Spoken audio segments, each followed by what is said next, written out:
नमस्कार, मैं हूं आपके साथ प्रिया तिवारी और आप देख रहे हैं TV11। सपा सांसद रामजी लाल सुमन ने राज्यसभा में राणा सांगा पर जो बयान दिया था, अखिलेश यादव ने उसका बचाव किया है। सपा प्रमुख ने कहा कि इतिहास के पन्ने सब लोग पलट रहे हैं। बीजेपी के लोग किस तरह के पन्ने पलट रहे हैं, बीजेपी के लोग किस तरह की बहस कर रहे हैं। जिन्होंने संविधान की शपथ ली वो लोग क्या बहस कर रहे हैं। अखिलेश ने कहा कि बीजेपी औरंगजेब पर बहस करना चाहती है। रामजी लाल सुमन ने इतिहास का कोई पन्ना पलट दिया जिस पन्ने में इस तरह का भाव लिखा होगा। हम लोगों ने तो इतिहास लिखा नहीं। इसलिए समाजवादी पार्टी की तरफ से बीजेपी के निवेदन है कि इतिहास के पन्ने ना पलटे, क्योंकि अगर इतिहास के पन्ने पलटे जाएंगे तो लोग ये भी याद रखेंगे जब छत्रपति शिवाजी महाराज का तिलक होना था तो किसी ने उनका तिलक नहीं किया।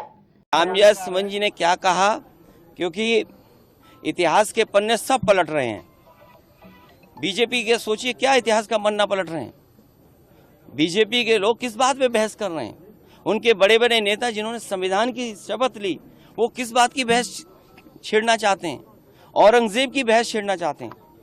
तो अगर रामजी सुमन जी ने भी इतिहास का कोई पन्ना पलट दिया जिस पन्ने में अगर इस तरह की भाव लिखा होगा, 200 साल पहले 100 साल पहले हम लोगों ने तो इतिहास लिखा नहीं। इतिहास किसने लिखा है। इसलिए भारतीय जनता पार्टी से पूरे उत्तर प्रदेश की हमारी समाजवादी पार्टी की तरफ से निवेदन है कि इतिहास के पन्ने ना पलटें, क्योंकि इतिहास के पन्ने अगर पलटे जाएंगे तो लोग ये भी याद करेंगे कि छत्रपति शिवाजी महाराज जब उनका तिलक होना था तो किसी ने उनका तिलक नहीं किया और हाथ से तिलक नहीं किया गया। सुनने में आ रहा है कि पैर के बाएं अंगूठे से उनका तिलक किया गया था। क्या भारतीय जनता पार्टी इस बात की निंदा करेगी? आज जो लोग विकसित भारत का सपना देख रहे हैं, आप इतिहास के पन्ने पलटिएगा। कभी गैलीलियो ने कहा था कि धरती कैसे घूम रही है, किसका चक्कर लगा रही है, उसे सजा दे दी थी, मौत हो गई थी उसकी। 400 साल बाद उस चर्च ने माफी मांगी उस बात को लेकर के। अगर भारतीय जनता पार्टी छत्रपति शिवाजी महाराज जी को मानती है और विकसित भारत का सपना देखती है, क्योंकि इटली विकसित भारत है, विकसित भारत उस तरफ पहुंचना चाहता है। इटली भी विकसित है, दुनिया में वो विकसित देश है। तो क्या अगर चर्च ने अपनी गलती स्वीकार की थी, माफी मांगी थी, तो छत्रपति शिवाजी महाराज जी का बाएं पैर के अंगूठे से तिलक हुआ, उसके लिए भारतीय जनता पार्टी माफी मांगेगी कि नहीं मांगेगी? सीएम योगी आदित्यनाथ आज कानपुर में सबसे पहले वो चुन्नीगंज मेट्रो स्टेशन पहुंचे। यहाँ 7 किलोमीटर नए रूट पर मेट्रो चलाए जाने से पहले सभी व्यवस्थाएं देखी। इसके बाद वो कन्वेंशन सेंटर पहुंचे, यहाँ निरीक्षण किया। फिर नवीन सभागार में विकास कामों और लॉ एंड ऑर्डर को लेकर 2.5 घंटे समीक्षा बैठक की। इसके बाद वे बिठूर महोत्सव के समापन कार्यक्रम में शामिल होने पहुंचे। सपा विधायक अमिताभ वाजपेयी ने कहा कि मुख्यमंत्री ने कानपुर में विकास कामों को लेकर मीटिंग बुलाई है, इसमें सपा विधायकों को भी बुलाया जाना चाहिए। उनके सामने शहर की समस्याओं को लेकर हम भी अपनी बात रखते हैं, हमें क्यों नहीं बुलाया गया। जिन्होंने नमामि गंगे परियोजना के माध्यम से अविरल और निर्मल गंगा भारतवासियों को पुनः दी है। याद करिए, गंगा एक्शन प्लान 1986 में बनी, लेकिन 2014 तक आते आते मां गंगा पहले से ज्यादा प्रदूषित हो गई थी।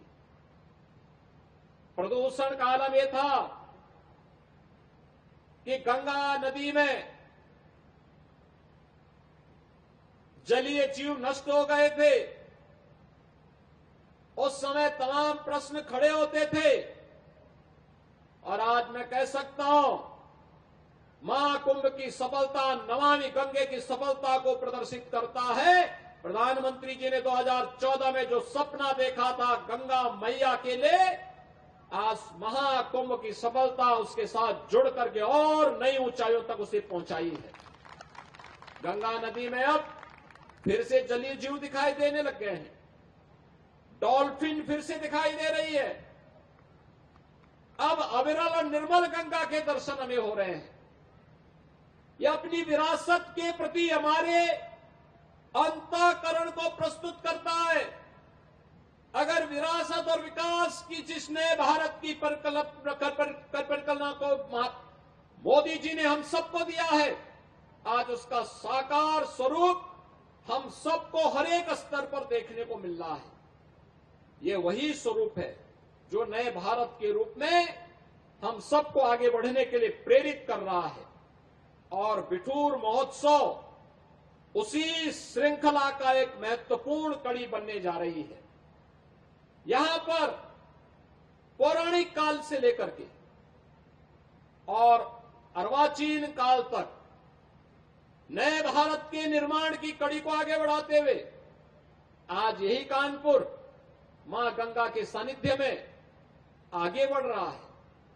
कभी देश का मैनचेस्टर कहा जाने वाला कानपुर अपने टेक्सटाइल उद्यम के लिए माना जाता था, लेकिन जिन लोगों के मन में भारत और भारतीयता के प्रति नफरत थी, उन्होंने कानपुर को भी, कानपुर की उद्यमिता को भी पूरी तरह नष्ट करके रख दिया।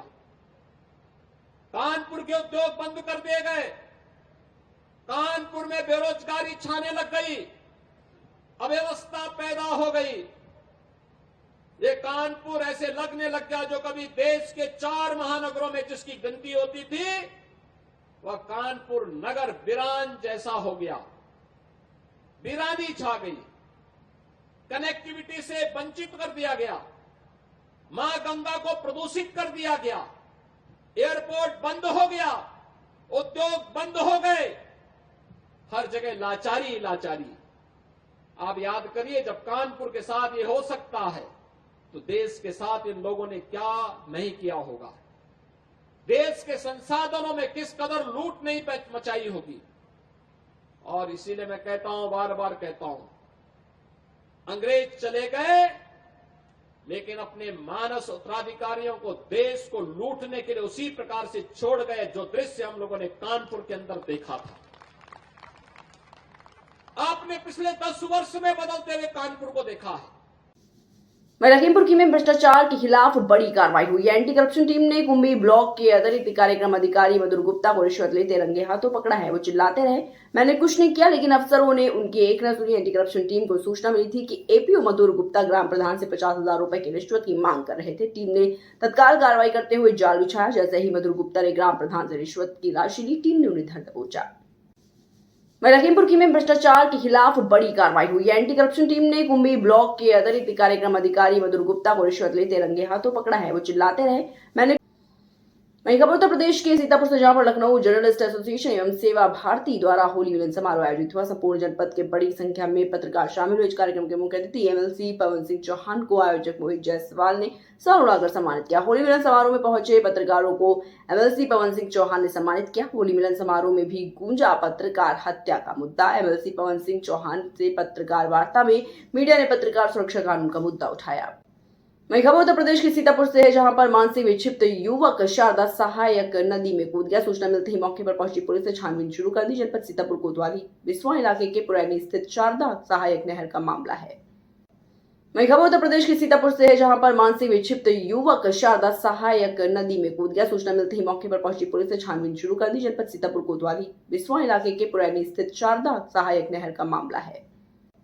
वहीं खबर उत्तर प्रदेश के सीतापुर से है, मथुरा के वृंदावन में रथ का मेला का आयोजन हुआ, जिसमें भक्तों ने रंगनाथ जी के दर्शन कर अपने आप को धन्य किया। आज सुबह से ही देश विदेश से आए श्रद्धालु वृंदावन रंगनाथ जी के मंदिर पर पहुंच के प्रशासन की कड़ी सुरक्षा में विशाल रथ यात्रा निकाली, जिससे भक्तों ने खींचकर आनंद उठाया। आपको बता दें कि वृंदावन में 17 मार्च से 26 मार्च तक चलने वाले इस मेले का अलग ही महत्व माना जाता है कि श्री कृष्ण नगरी मथुरा में मौजूद दक्षिण भारतीय शैली पर आधारित रंगनाथ मंदिर का विश्व प्रसिद्ध रथ का मेला 17 मार्च से शुरू होने जा रहा है। उत्तर प्रदेश के चंदौली से, जहां पर लापरवाही के चलते 2 युवकों ने जान गंवाई है। आपको बता दें कि बनत रेलवे क्रॉसिंग पार करते समय दोनों युवक ट्रेन की चपेट में आने से दोनों युवकों की दर्दनाक मौत हो गई। सूचना पर पहुंची पुलिस ने दोनों शवों को कब्जे में लेकर पोस्टमार्टम के लिए भेज दिया है। दोनों युवक रेलवे ग्राउंड में फुटबॉल खेलने जा रहे थे। क्रॉसिंग पार करते समय यह हादसा हुआ। अलीनगर थाना क्षेत्र के तराशीवनपुर रेलवे क्रॉसिंग की घटना है। आज दिनांक 23/3/2025 को थाना अलीनगर अंतर्गत रूपीपुर रेलवे क्रॉसिंग पर ट्रेन की चपेट में आने से आकाश और प्रमोद नामक 2 लड़कों की मृत्यु हो गई है। इस घटना के संबंध में प्रथम दृष्टया जानकारी करने पर पता चला है कि ये दोनों लड़के फुटबॉल खेलते हैं और प्रातःकाल बाइक से रूपीपुर रेलवे ग्राउंड फुटबॉल खेलने जा रहे थे। रेलवे क्रॉसिंग बंद थी। बाइक से उतरकर रेलवे क्रॉसिंग को क्रॉस करते समय ट्रेन की चपेट में आने से इनकी मृत्यु हो गई है। इनके शव को पंचायतनामा पोस्टमार्टम की कार्रवाई कराई जा रही है। कानून व्यवस्था संबंधी कोई समस्या नहीं है। घटना के संबंध में विस्तृत जानकारी की जा रही है।